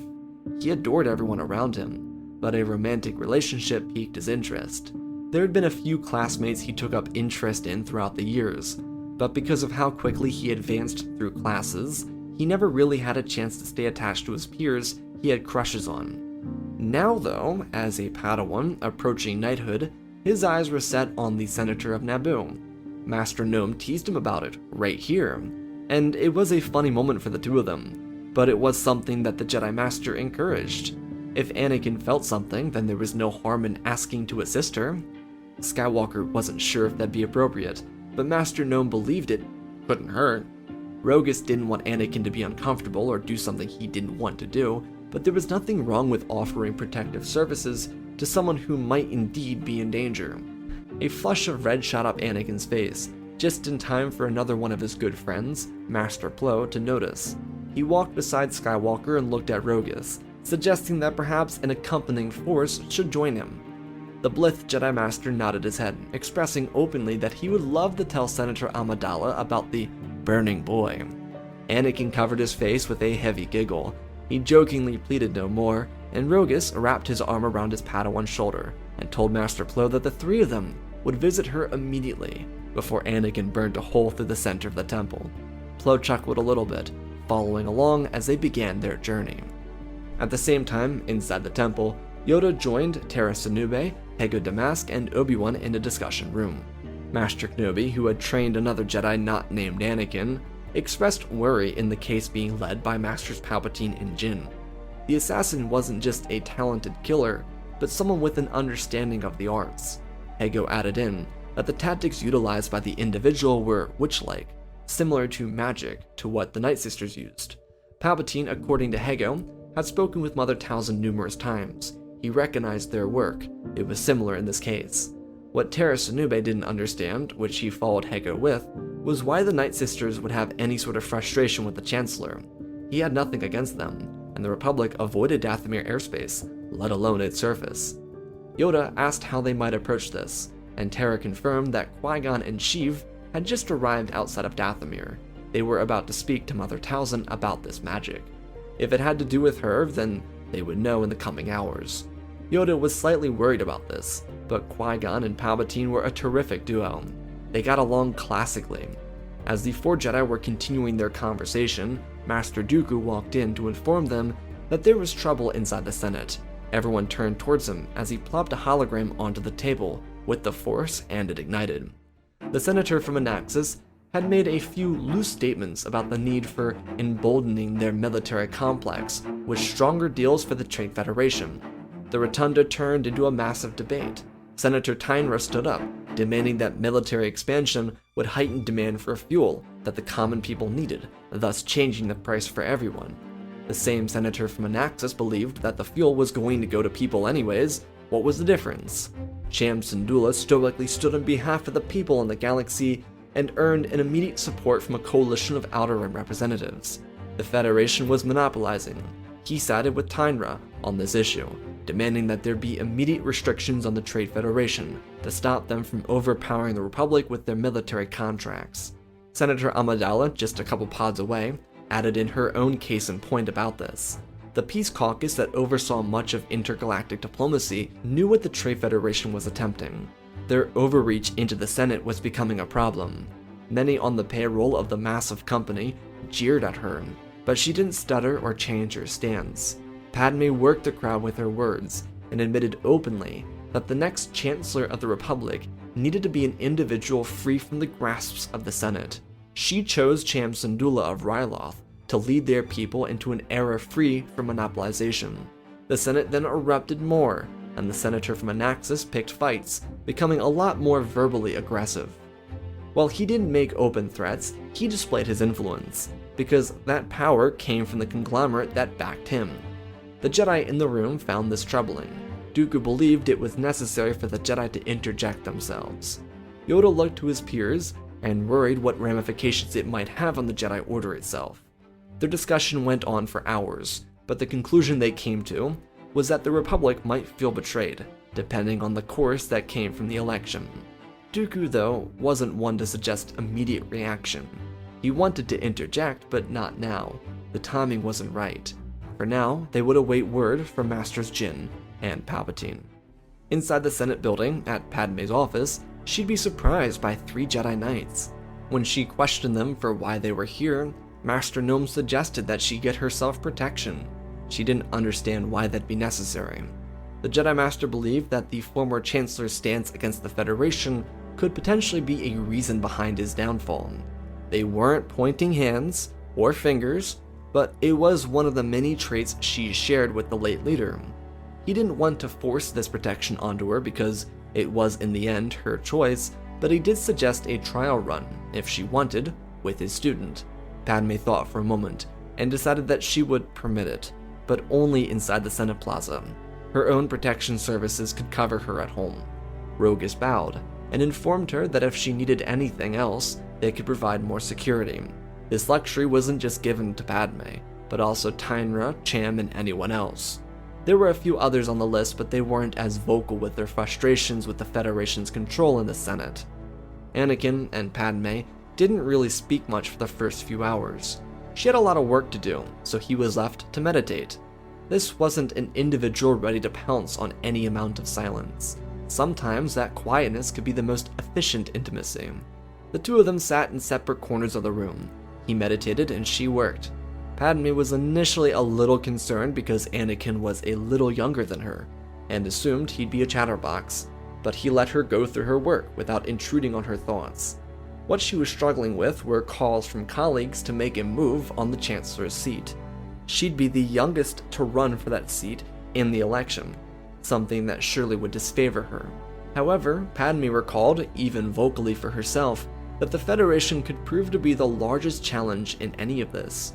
Her spoken aloud thoughts caught Anakin's attention, and she asked if he heard her say that. He nodded his head, and a smile formed as she gently palmed her face, rubbing her eyes in the same movement. He asked what was the matter, and she sighed heavily, admitting that it was boring Senate talk, and he maneuvered a sly statement about having plenty of time to listen. She appreciated it, though truthfully, she had her own mild concerns about the Jedi and the Federation, if they were working together specifically. Anakin put those concerns to rest immediately. There was nothing to worry about. He didn't care for the conglomerate, the Jedi didn't either. It just so happened that the conglomerate had a lot of military contracts and the Jedi got some payment from it. Did not mean they were loyal to it though. Their conversation then started and continued for several minutes. She had worries about joining the committee to challenge the power player. Anakin firstly believed that she could do it, and that people would follow someone who used their voice. Secondly, he told her that he'd be there for her if she needed and or wanted. This was the basic foundation of their started dynamic. Anakin would continue to join Senator Amidala inside of her office, her meetings, and sometimes wait at the edge of her Senate pod, in the rotunda, whenever she made her speeches. Their dynamic relied heavily off of support for each other. It wasn't just friendliness misinterpreted as romance, just simply trust that the other had their back for unselfish reasons. That for Anakin was the end of all of this. If things didn't go his quote-unquote way, then he would at least have a friend out of this. Sure, did he prefer the scenario where a relationship would come? Yeah, but he wasn't in this just for that. He wanted to be around the person that was Senator Amidala. By being her escort, protector if you will, he learned more than he ever believed he would have. By the end of Anakin's first day as Padme's Jedi bodyguard, the Jedi from Dathomir would return with troubling information. Mother Talzin was extremely transparent about the creation of Kali. She adored him like a son, and she wanted that boy to be one of them. However, she also informed the Jedi that he should have been killed. Talzin didn't really care about the Jedi or the Republic or the dead Chancellor, but she did concern herself with what Kali could have gotten up to since his banishment. It became a choice she regretted more and more each passing day. She warned the Jedi of his capabilities, and was very transparent about his actions on Dathomir, because Palpatine and Jyn did ask her. This, for the Jedi Council, meant that Anakin was likely created as a result of this, and secondly, this Cali individual was probably the culprit behind the Chancellor's death. Master Palpatine suggested a thorough investigation into the Trade Federation. Due to what they obtained from Mother Talzin, he had no reason to assume Cali would act alone. Targeting a Chancellor didn't seem like something a frustrated Night Brother would do. Chaos wasn't his goal. He wanted power, and Master Jin added that it was entirely possible that Cali wanted to gain political leverage so that he could, say, destroy a forced sect. The counselors had varying opinions, but it did become clear that the one that stuck out the most was that Cali was hellbent on revenge. If he could gain access to the Federation arsenal of battle droids, then they could see galactic slaughter on a level not seen in generations. No one would be safe in that case. The struggle for the Jedi became the ethics of it. Throughout the years, they had utilized attachments and ingenuity to outflank and masterflank opponents, but the Federation was deeply connected to the Republic through their military contracts, and the Jedi could come off as deeply greedy if they attempted to challenge them the wrong way. It was a brutal situation, but the end of their session would have Masters Dooku, Palpatine, and Damask continuing this investigation. The death of the Chancellor left a pretty permanent hole in the Republic. The interim leadership came from within the cabinet, someone who firmly supported the monopolization of the Federation. This stance was verbally shared in several of the following sessions held by the Senate. Moores decided to utilize this individual to familiarize the Senate with this type of rhetoric before the interim leader stepped aside for the new election. It was a slow but masterful gambit. To entice others to remain complacent or to stop those from standing against it, Cali would use various forms of voodoo to torture senators and representatives. There could have been more physical scares like assassinations or quote-unquote failed assassinations, but Moores didn't want to give anyone an entity to target. Using Cali's magic was a tactic that suited the quiet rise of the Federation.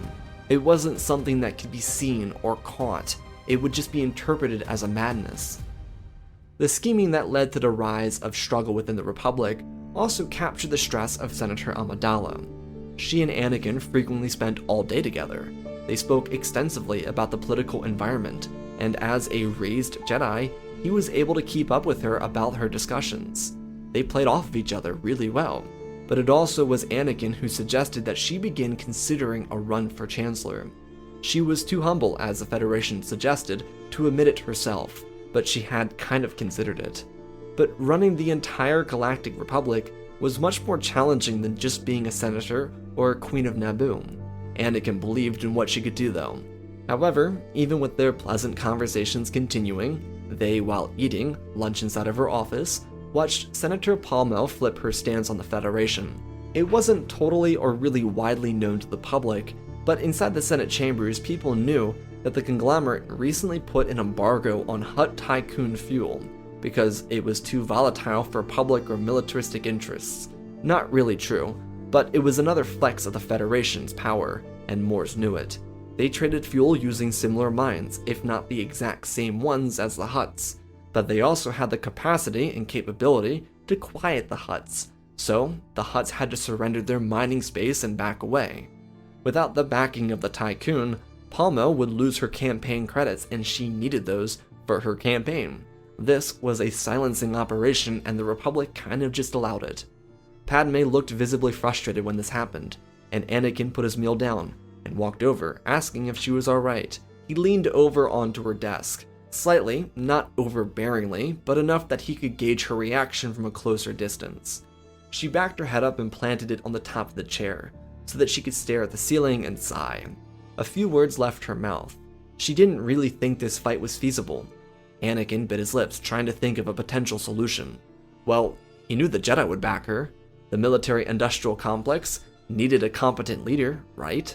She looked up and thought as he spoke.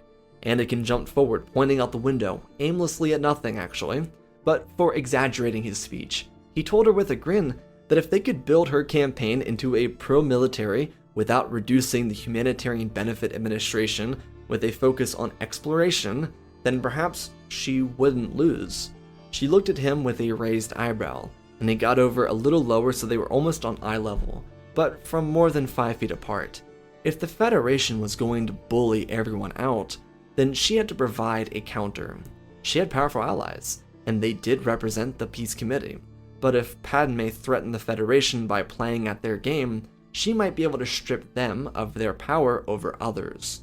Look, he knew quietly, as he lowered his voice, that the Jedi were investigating the corporation to see if they could find any immoral practices. But if she could provide the antidote to the problem the Federation was creating, then they could be beaten. She thought quietly and pressed her hand to her mouth. It wasn't literally there, but it felt like Anakin could see steam pouring out of her head. The gears were cranking, and then he jumped up. She looked at him as he said, "The small businesses, duh." Padme's eyes widened as she pressed her hand to her chair, raising her back and straightening herself with a grin. If they could maximize output from smaller corporations, creating a more competitive market, while siding with, say, the Hutt Tycoon and gathering allies in their commissions, then they both stood up just inches apart, then she could stop the Federation without totally dismantling the Republic military. They grabbed each other's elbows in excitement, and she told him that they found it. Their eyes locked and they embraced almost on instinct. All the stress since the Chancellor's assassination had just bubbled up, and they had the cure. Anakin had been with Padme on this mission for a little over a week at this point, and the trust was continuously building. Anakin asked if there was anything that he could do for her. She shook her head, paging Sabe. Her representative rushed into the room, and Padme got to work on giving her clear instructions. They had a plan going forward, a chance, and that was more than anything in an election like this. At the same time, on the opposite side of the building, Master Damask was sitting with Lot Dod of the Federation Representative Board. Hego wasn't the main show. He was the distraction. His discussion with Lot Dod revolved around the Jedi willingly trying to cooperate with the Federation to find the culprit of the Chancellor's murder. Business may have not been back to normal, but security was high in the Senate Plaza. Republic marshals marched with their blue uniforms as Senate commandos guarded hallways and doorways, not to mention the influx of Jedi present. Hego didn't infer that the Trade Federation had anything to do with the murder, but he wanted to collaborate because of the military contracts. The Jedi were theoretically included in those, which Hego was most concerned about. If he could meet a certain bargain with Lot Dod, then he could protect the Jedi Order. This obviously really wasn't meant to go anywhere. Palpatine and Dooku were inside of Lot Dod's personal residence across the city at the same time. Master Damask simply created a sustaining conversation and led the Federation representative around in circles. This meticulous planning gave the Jedi several hours to conduct their study and investigation. They didn't find a ton to help them out, but what was most important were some documents regarding the blackmailing of the Hutt Tycoon. One might wonder how a formerly criminal syndicate earned so much favorability in the last 800 years. Well, it doesn't happen overnight. The Hutts pulled some strings, knocked out competitors, and secured their own miniature monopoly. The TF knew this, and they threatened to expose it, which would send the Tycoon into bankruptcy, while also dividing the power and assets up to the highest bidder. Therefore, they would divide all their assets up and sell it to the Federation because they could outbid anyone else. There were bylaws about monopolies. Most senators ignored them, but if the information went public, then they had to pretend to care. Basically, all of this goes to say, it set up the Federation, who had the most buying power, to overwhelm any small businesses that might want to seize those assets from the Hutt Tycoon, while also drowning out the competing Hutt Tycoon in the same market. Hego would be given several hundreds of documents by Lot Dod to be read through and signed by the Jedi to certify this treaty. Of course, the Jedi wouldn't sign it, and of course, the Federation weren't going to abide by it anyways. They would have used legal speak to suggest that the Jedi, by signing this treaty, were operating outside the Military Jedi Amendment and call them a rogue nation. Lot Dod would also never learn about the home invasion. The blackmail incentive would be taken into account as the Jedi started digging a little further. Anakin, in the meantime, would trade himself out with his master so that he could spend some time with his mother. She was back for a day before taking a new garrison of Jedi out to a struggling outpost on the edge of the unknown regions. It wasn't in danger, just struggling. They'd spend the day together and catch up. Master Gnome would watch the senator. The other High Counselor, who watched Anakin grow up, was also in a distant part of the galaxy, needed for her own expertise out there. Luminara was assisting younglings with a traumatic incident that started a month ago and still plagued them. Regardless, Master Gnome didn't bother Padme about her friendship with his student. Instead, he asked her very important questions about her stances. He challenged her in debates. He requested her to provide position pieces and strike down counterpoints. She was far younger than he, and Rogus wanted to make sure she could be the most successful politician of the bundle, especially now that Cham Syndulla needed to take a leave of absence due to his daughter's growingly worse condition on Ryloth. Yes, another voodoo curse from Callie was infecting Hera Syndulla. She was alright, but she was a kid, and the sickness could kill her if it continued to stay in her system. Callie would not end up killing her, but it was just meant to get Cham away from the Senate. At the disappearance of Syndulla from Coruscant, the cabinet member from the former chancellor announced that the pressure of leadership was too much for him. The interim chancellor wanted to hold an open election, so that a true leader could push the Republic into the future. Key words, into the future. Alongside the rhetoric of the past multiple weeks since the Chancellor's death, this put the thought of exploration into people's heads, helping the senator from Anaxis. Going into the future surely included finding new locations and colonizing with the vast Republic military. You know who else wants to do that? The senator from Anaxis. Immediately, that individual put his name in the hat, and surprisingly, even the Moors, Padme from Naboo, would rise to that challenge. She was listed as a threat on their radar, but because she had Jedi protection consistently, and the Jedi were attempting to form an alliance with the Federation, they assumed she wouldn't challenge them. Or at least they figured that the Jedi would have dissuaded her from joining the election. But no one else signed up. It was the powerful, longtime senator from Anaxis versus the younger, far less experienced senator from Naboo. Even though Moores would have preferred a straight path to victory, he immediately got to work on finding material to blacklist Padme. They were going to win, they were going to rule, and Kali could also get what he wanted to, because that was their deal. The TF immediately got to work on searching through documents to crush Padme's campaign, but she hadn't done anything wrong. She united the Gungans and the Naboo on her home world. She brought humanitarian relief to struggling systems in unsettled territory. She led coalitions to end local conflict and start peace. The biggest red flags were her relationships with Mina Bontiri and Satine Grease.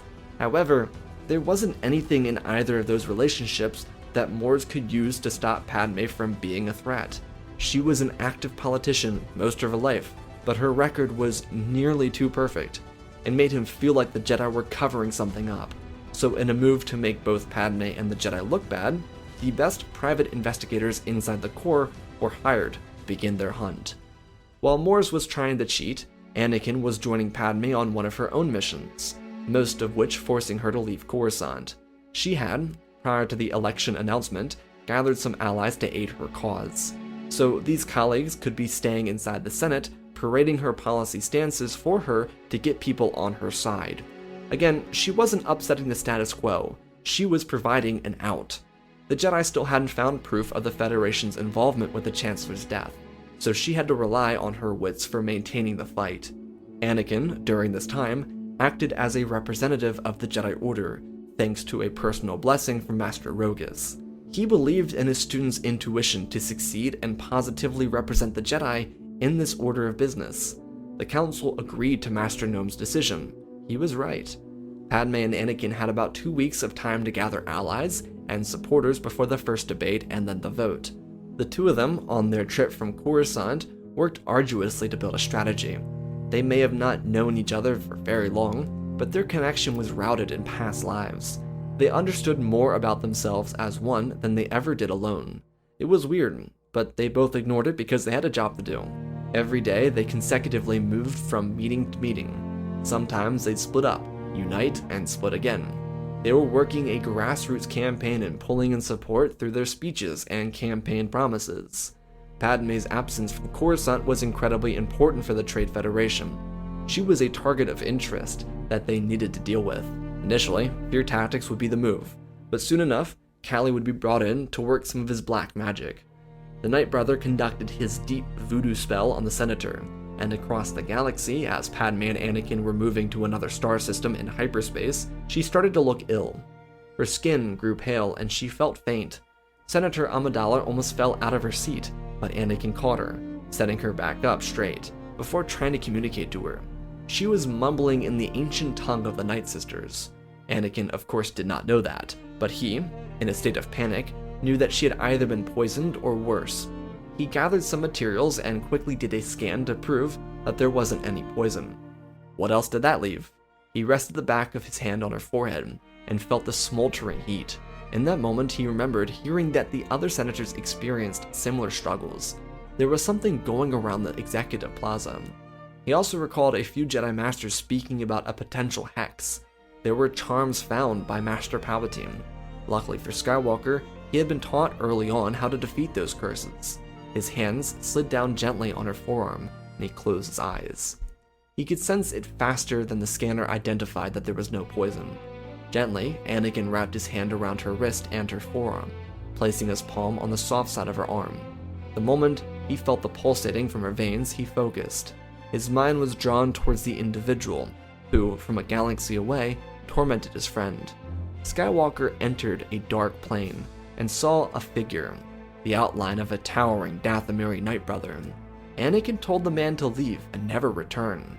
The older individual hissed at Anakin, flexing his upper body to threaten the Jedi, and Anakin grinned. With a launch of his hand, Callie was lifted off of his feet and his arms flung backwards. Anakin didn't use the dark side, but he approached his opponent, narrowing his brows. He told the man to leave and never return. The Zabrak screamed in terror before releasing. In the real world, Callie was thrown from his altar into the wall, shattering not just the cement behind him, but several ribs and vertebrae in the same go. Anakin watched the smoke settle, and he opened his eyes back into the shuttle they were using. The medical supplies were sprawled out across the floor, his hand still gently wrapped around her arm, slowly released. She asked what happened, and he, from his knees, looked up and tried to explain, as best as he could. His hand slipped down to her hand by accident, but there wasn't any reaction to pull away from it. The moment lingered in the air as he explained the best he could what happened. She was thankful for his quick reaction. His piercing blue eyes met her amber ones, as he explained that no matter what, those behind these attacks would never harm her. He felt it before the words registered in his mind. Her hand wrapped around his as she said that she never doubted him for a moment. The 2 weeks would come to a conclusion on Coruscant. Before the big debate inside the Senate Rotunda, Anakin returned to the Jedi Temple. He had informed the Jedi about the scare. The investigators had also used that information to prepare themselves for something far more interesting. Thanks to work done by Palpatine, Dooku, and Damask, they had the perfect cure for Padme's run for the role of Chancellor. Not only was the Federation blackmailing the Hutt Tycoon and several other minor competitors, but they were cutting corners on Republic gear. Anakin read through the files and read them quietly as he spoke aloud to the Jedi around them. He explained in the middle of everything that he had a vision that the Trade Federation would respond with hostility. Palpatine put a hand on Anakin's shoulder, asking about what. Skywalker read a few more words and looked up. They were going to activate their droid armies at some point. He believed it would follow a Senate debate, and this information confirmed it. He didn't want to act rash and suggest something potentially dangerous, but they needed to find Viceroy Moores, wherever he was. Certainly he'd be near the Zabrak. Anakin was certain in this. He could see them both clearly in the vision he had within the last 2 weeks. The Jedi looked to each other and saw no reason to refute this, so they told Anakin that they would cover that. Master Nome, Yoda, and Dooku would join him inside the Senate building. Jedi Knights were being activated across the plaza, just for protection. Sindralic was also given orders, once they departed, to lock the Jedi Temple down.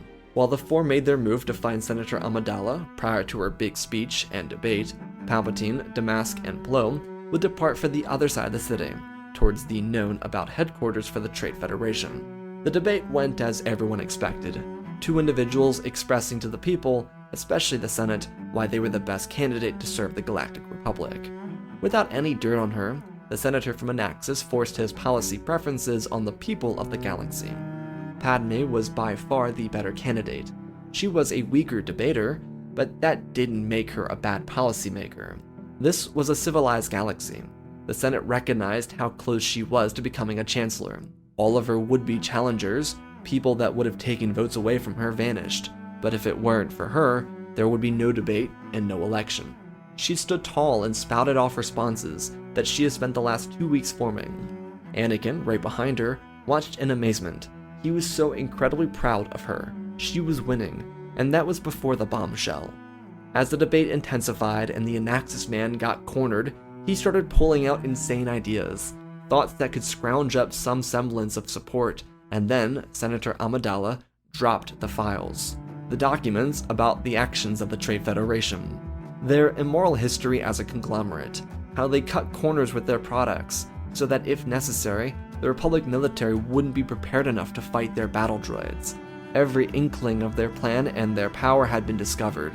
Within moments, it was revealed to the galaxy. Lot Dodd rushed from his Senate pod only to be apprehended by Master Dooku. Anakin turned and smiled at his master, as Rogus pumped his hand, encouraging Anakin's intuition yet again. The Senate was appalled, and the senator from Anaxis called this unfair sentiment from his younger opponent. It really made him look pathetic, but he was hoping that the Federation would support him. Well, without a blockade over Naboo, the Federation wouldn't learn crucial information about monitoring an entire droid army from a central command console. So, 3 Jedi invaded their main facility, stopped anything and everything from happening by just shutting down the entire droid army. Also, not to mention, Haga Damask had no problem countering the few attacks made by the brute Callie.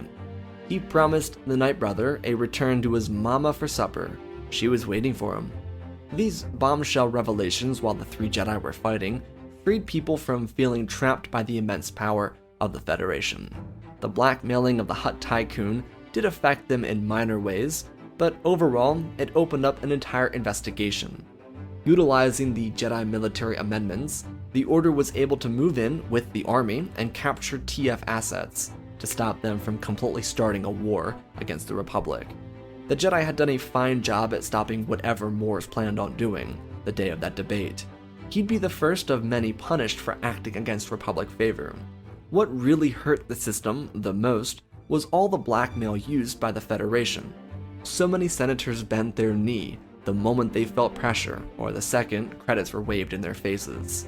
So once Padme won the election by a majority, not just because of the debate performance, but because of policy, she started to open up, using executive power, planetary re-elections for senators that bowed to the Trade Federation.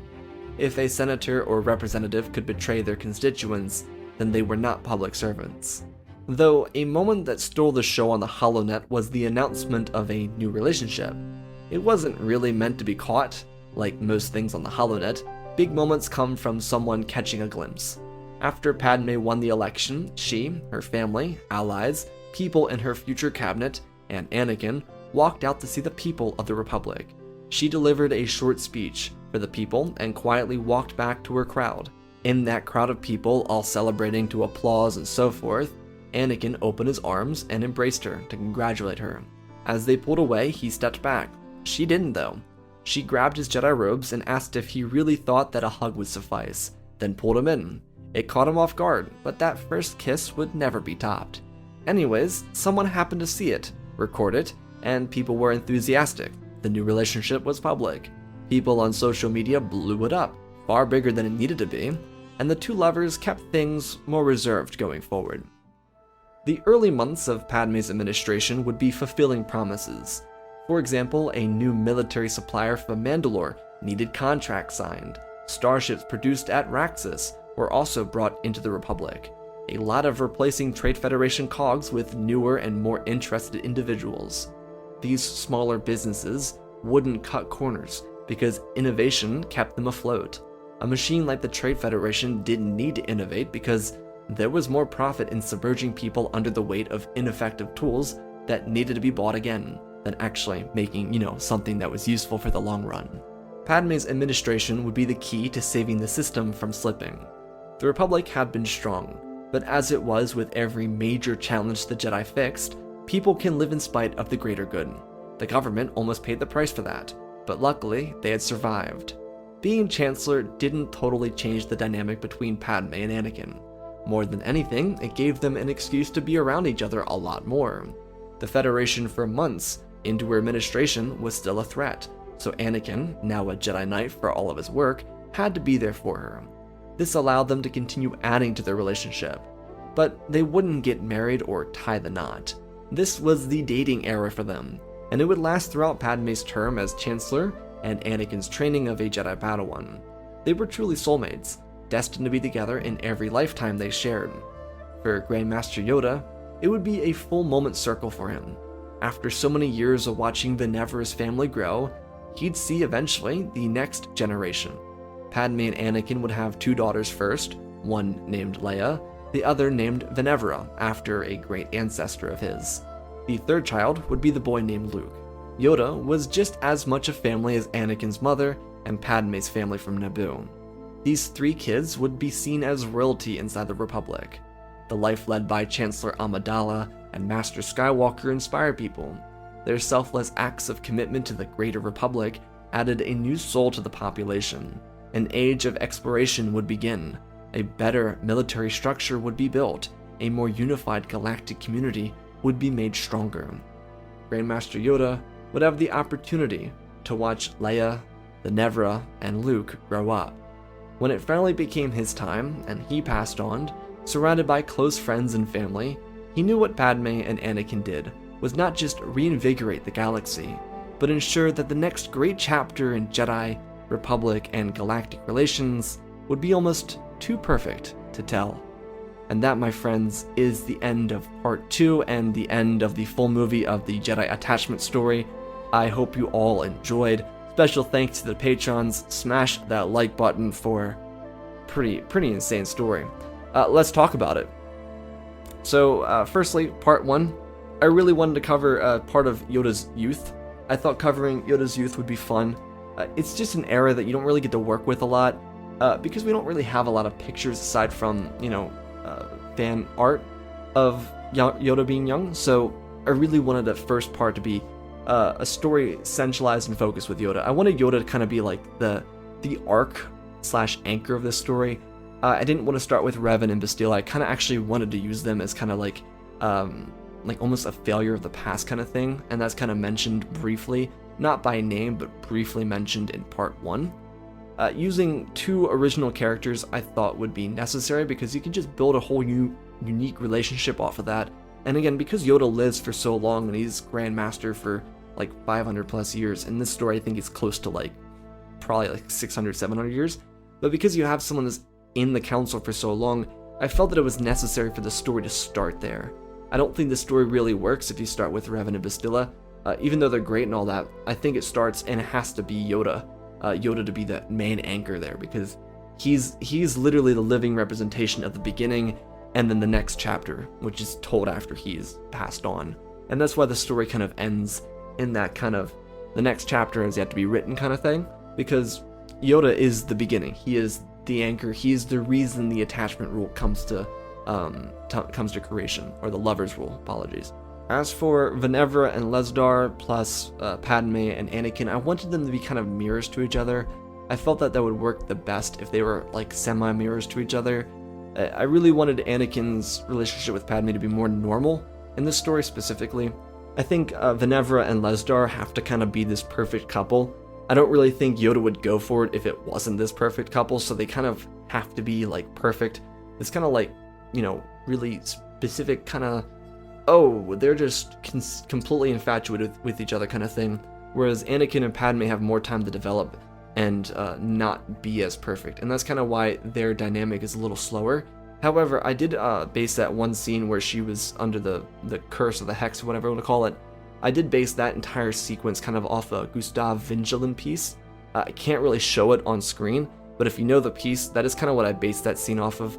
I thought that would be a really cool scene to, a really cool sculpture to base that scene off of for this story, just by the angles and positioning.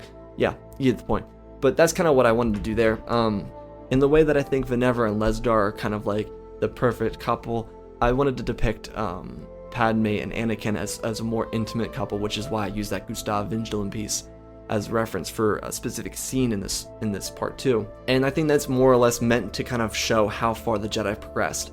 You know, you have literally, you have Darth Tenebris telling Anakin, you know, go get him, champ, like just smacking on his shoulder, like go get him, you know, go get him.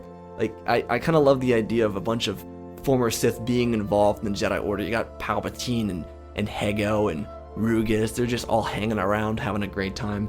And I wanted to kind of build this family connection with the Jedi so that like it really does feel like a deep family. And this is only covering people, you know, that we know, and it's meant to kind of represent what else exists out there, and that intimacy shown between, again, with that vigilant piece, that intimacy shown there is meant to show how much the Jedi have progressed and how they're allowed to progress in their relationships without feeling bogged down, and how even natural Anakin and Padme could have worked if they weren't forced to, you know, not be together. So I hope you all enjoyed this full movie story. I love you all, spread the love, and always remember, my friends, may the Force be with you.